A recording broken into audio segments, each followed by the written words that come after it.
বাণীব্রতর কাছে যাব। বাণীব্রত, এর মধ্যেই যেটা লেটেস্ট আপডেট আমরা পাচ্ছি যে তৃণমূল কংগ্রেস বিভিন্ন জেলায় পর্যবেক্ষক টিম পাঠাচ্ছে যারা পুরো কাউন্টিং প্রসিডিওরটাকে খুব ক্লোজলি মনিটর করবে। আমি পরিষ্কার করে বলে দিই, তারা খুব ক্লোজলি দেখবেন বিভিন্ন জায়গায় যে কাউন্টিংয়ের ক্ষেত্রে কোনো সমস্যা হচ্ছে কিনা, বা দল যেটা চাইছে সেটা কাউন্টিং বা এজেন্টদের কাছে ঠিকঠাক মতো কনভে হচ্ছে কিনা, পৌঁছচ্ছে কিনা, এটা হচ্ছে দেখবেন। তার জন্য বিভিন্ন জেলায়, তার মধ্যে আমার কাছে এক্ষুনি এই মুহূর্তে খবর আসলো যে প্রাক্তন আইপিএস এবং এমপি রাজীব কুমার, রাজ্যসভার এমপি রাজীব কুমার, তাকে দমদম এবং ব্যারাকপুর দুটি গুরুত্বপূর্ণ জায়গার দায়িত্ব দেওয়া হয়েছে।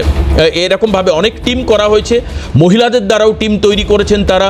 আজকের বৈঠকেই হয়তো তারা এটা ঠিক করেছেন যে তারা খুব ক্লোজলি বিভিন্ন জেলায়, জেলাভিত্তিকভাবে, মানে আমাদের যে 28টি জেলা, সেই জেলাভিত্তিকভাবে তারা ক্লোজলি নির্বাচনের কাউন্টিং আগামী 4 তারিখ অর্থাৎ মানডে, সোমবার তারা পর্যবেক্ষণ করবেন। এবং যেটাও আমরা জানতে পারছি, বাণীব্রত আরও ব্রিফ করতে পারবে, সেটা হচ্ছে যে তারা কিন্তু আগামীকাল থেকেই বিভিন্ন জেলায় তারা তাদের প্রপার যে ডেস্টিনেশন, যে গন্তব্য, সেখানে তারা চলে যাবেন। আগামীকালই এই শিফটিং প্রক্রিয়াটা হবে। পাশাপাশি বাণীব্রত জানেন নিশ্চয়ই হয়তো যে 10টি পয়েন্ট এর মধ্যে আমরা পয়েন্ট আউট করেছি যেগুলো মমতা বন্দ্যোপাধ্যায় নির্দেশ দিচ্ছেন। তার মধ্যে 200 আসনে বেশি জেতবার কথা উনি বলেছেন, আশ্বস্ত করেছেন। বলছেন কাউন্টিং সেন্টার না যেতে, 10 সেকেন্ডের জন্য যাতে লোডশেডিং না হয়, কোনো মিসকনভিনিয়েন্স হলে সেটা সরাসরি জানাতে বাইরে। তারপর হচ্ছে উনি এটাও বলেছেন যে যদি কোথাও 200 থেকে 300 ভোটের ডিফারেন্স মার্জিনে হার জিত হয়, তাহলে আবার পোস্টাল ব্যালট রিকাউন্টিং করতে, আবার ফার্দার তিনি কাউন্টিংয়ের আবেদন জানাতে বলেছেন। এরকম অনেকগুলো পয়েন্ট বলেছেন বাণীব্রত। এই পুরো অবস্থান এবং এরপর এই হাই টেনশন সিচুয়েশনে তুমি কি বলবে? এটা প্রথম নয়, এর আগেও লোকসভাতে বিশেষ 2টি কেন্দ্রে এরকম পর্যবেক্ষক পাঠানো হয়েছিল। ফলে এটা নতুন কিছু নয়, কিন্তু বারবারই আমরা যেটা বলছি যে এই বছর কাউন্টিংয়ে আসলে বিজেপি একটা জেতবার চেষ্টা করবে চুরি করে। মানে এটাকে কি সেই মরণ কামড় বলেছে? আজকে মনে অভিষেক বন্দ্যোপাধ্যায় না মমতা বন্দ্যোপাধ্যায় কেউ একজন বলেছেন যে এটা শেষ চেষ্টা, মরণ কামড় দেওয়ার চেষ্টা করবে বিজেপি। না না না, বিজেপি আমি সেটাই বিজেপি নির্বাচনে যা যা চিন্তাভাবনা করেছিল সেই চিন্তাভাবনা থেকে বিজেপি ব্যর্থ হয়েছে।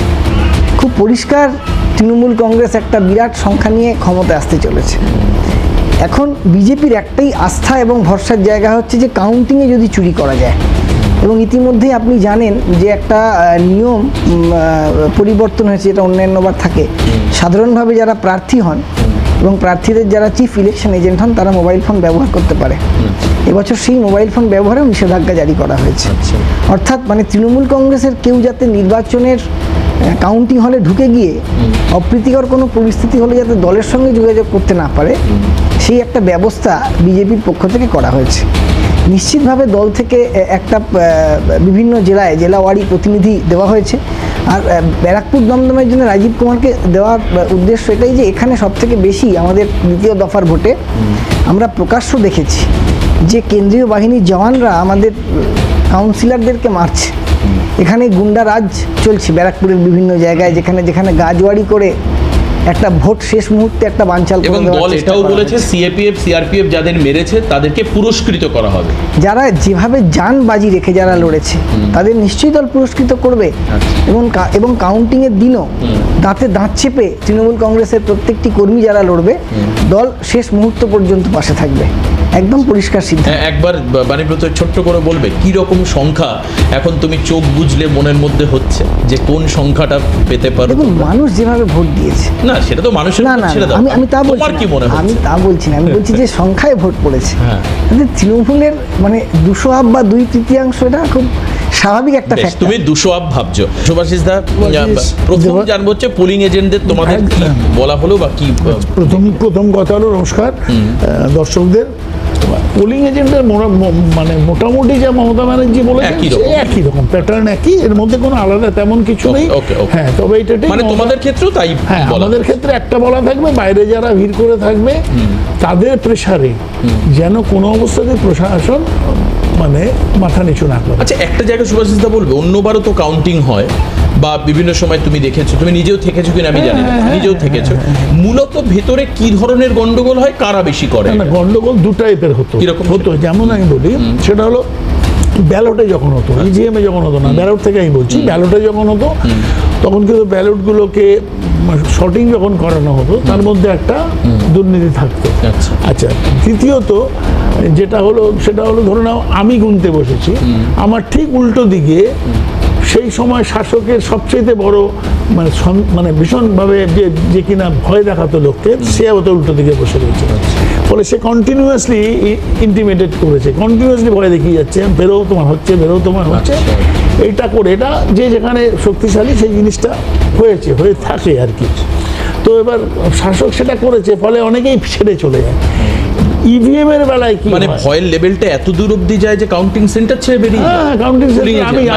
আমি বলি 1996-এ আমি শিলভদ্র দত্ত, আমি ইলেকশন এজেন্ট ছিলাম, চিফ ইলেকশন এজেন্ট বড়নগরে। তা বড়নগরে থাকাকালীন আমি দেখেছি, আমি যখন বললাম যে পুরো পানিহাটি থেকে লোক পাঠাচ্ছি যারা কাউন্টিং করবে, তখন পাঠানো হলো না যেহেতু ক্যান্ডিডেট চাইনি।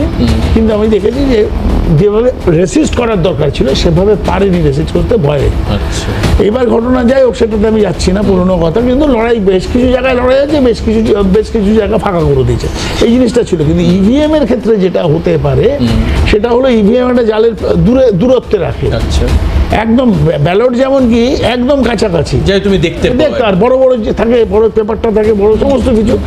ইভিএম কি হয়, ইভিএম এ একটা জালের পাড়ে দিতে এবং ছোট ছোট ডিজিটগুলো ছোট, মানে খুব মেশিনটা খুলে প্রথম ডিজিটটা তোমার, হ্যাঁ প্রথমে তো ফর্ম 17C দেওয়া হয়, দেওয়ানোর পর ওখানে কত ভোট পড়েছে, কি বৃত্তান্ত, সমস্ত কিছু ওর মধ্যে ডিটেলস থাকে, হরোস্কোপটা থাকে, ভোটের হরোস্কোপটা থাকে, টোটাল ভোট কত পেয়েছে, মহিলা কত দিয়েছে, এই টোটালটা সেগ্রিগেট করা থাকে। সেটা দেখানোর পর মেলায় যে ইভিএমটার সাথে মিলছে কিনা, খোলার পর ওখানেও ফর্ম 70 আটকানো থাকে।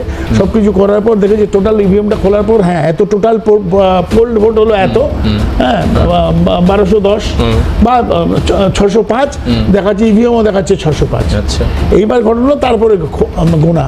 উল্টো দিকে যারা থাকে তাদের থেকে দূরত্ব থাকে বলে সমস্যাটা হয়ে হলো যে যেহেতু ডিজিটটা ছোট এবং হ্যাঁ একদম এত বড় মেশিন হতে পারে, এত 10টা নাম, একটা ইভিএম এর মধ্যে 10টা নাম, 10টা তোমার নামটা উপরে গেছে। এবার ধরুন বড় একটা মেশিনটা বড়, এবার তুমি ওই কোনায় রয়েছে, তুমি তখন তোমার চোখে অনেকেই ওটা ভিজুয়াল এর মধ্যে ক্যাপাসিটির বাইরে চলে যাচ্ছে, ভিজিবিলিটির বাইরে চলে।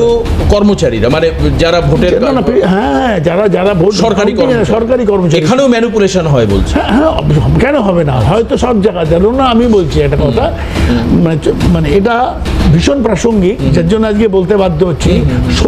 2016 সালে বাম এবং কংগ্রেসের জোট আমরা 77টা সিট পেয়েছিলাম। 44টা কংগ্রেস, 33টা হলো বামেরা। আচ্ছা, এইবার 21-এ এসে আমরা 0 হয়ে গেলাম। আমরা মুর্শিদাবাদে নীল, মালদাতে নীল, দিনাজপুরে নীল, বালুরঘাটে নীল, মানে যে ডিস্ট্রিক্টগুলো আমাদের একদম স্ট্রং হোল্ড, সেখানে কংগ্রেস নীল, বামেরা নীল। এইটা কোনো অবস্থাতেই এইটা মানা যায় না যদি এই ইভিএম ট্যাম্পারিং বা কোনো কিছু অন্য কিছু না হয়ে থাকে। নাহলে পরে কিছু ট্যাম্পারিং তো একটা, আমি একটা কথা বলি, ট্যাম্পারিং বলতে আমি বলছি কি জিনিস, মেকানিক্যাল ট্যাম্পারিং বলছে। আচ্ছা, আমি বলছি একটা কথা, ইভিএম ধরা পড়ছে, ইভিএম ধরা পড়ছে না, তো ইভিএম ধরা পড়ছে, ইভিএম এ যে নতুন সেট করে নতুন করে কোনো একটা বুথের 198 বা 80 নম্বর বুথের একটা পুরো প্যাটার্নটা বদলে ভোট করিয়ে নিয়ে আসছে না, সেটা জমা দিচ্ছে না, কি করে জানলে তুমি? সেটা তো জানা যায় না, কারণ স্ট্রং রুমে যে এবারকার এই সিস্টেমটা কি বলবে? না, এইবারে সিস্টেমটা স্ট্রং হয়েছে, এবার রিয়েলি ক্যামেরার সামনে সব দলের লোকেরা বসে রয়েছে, it has been kept with surveillance, under the surveillance. কিন্তু আমি সেটা বলছি না, গতবারের কথা আমি বলছি, গতবারে স্ট্রং রুমে আজকে যেমন ঢোকার চেষ্টা করছে, স্ট্রং রুমে ছবি লিক হচ্ছে, গতবারে তো অনায়াসে হয়েছে। আমি একদম চ্যালেঞ্জ দিয়ে বলতে পারি, নাহলে 0 হতে পারে না। এখন আমার কাছে প্রমাণ নেই, সেই কারণে হয়তো আমি ওইভাবেই করতে পারি, কিন্তু এটা আমার প্রিজাম্পশন, এটা অ্যাজাম্পশন যে না হলে পরে এটা 0 হচ্ছে, নিশ্চয়ই এটা ইভিএম এর কিছু কারসাজি হয়েছে।